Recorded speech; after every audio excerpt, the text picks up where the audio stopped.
Welcome to Attica, Ohio. Population 840 and home to a community bank that has more than $1 billion in assets. Which makes us pretty large for a community bank. Sutton Bank's chief compliance officer, Mark Dabberton, says the company owes its success to banking relationships all over the world with financial technology companies. That began about 5 years ago, and today Sutton Bank is very successful in maintaining probably 100 such relationships with fintechs that offer both consumer and commercial financial products and services. Those partnerships include companies with millions of users, including Cash App, as well as smaller banking apps like this one called Albert. It has dozens of fraud complaints on the Better Business Bureau's website, not including Evan Burnaby's. He's an accountant who unknowingly deposited nearly $14,000 into an Albert prepaid debit account after a scammer stole his client's identity. I Googled the routing number where from the account that they gave me, and it came to a bank in kind of middle of nowhere, Ohio, called Sutton Bank.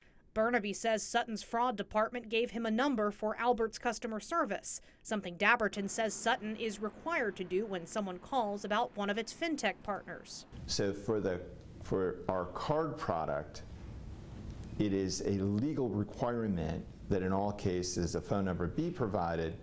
And again, if the cardholder contacts that number, they have to be able to report their alleged error, and the reporting of that alleged error is required by law to result in a prompt investigation. But when I called that number, I couldn't talk to anyone.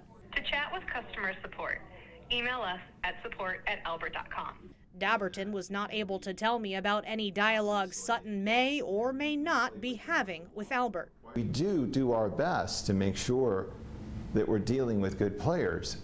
If there's a high number of complaints or their business reputation is such that we no longer wish to associate with them, well then we'd have to look at, frankly, at terminating that relationship.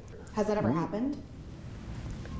I can't comment on any specific relationships. What I can say is that it's something that we are constantly monitoring for because we're required to.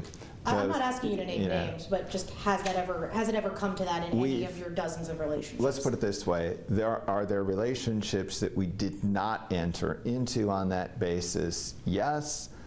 Are there relationships that we would seek to execute on that basis? Yes. Can I divulge anything more than that? No. Dabberton's advice: if you're opening an account on any financial app, read the fine print. While that might seem like a big ask, if you read your terms and conditions, you will understand what your rights are and you can more fully protect yourself.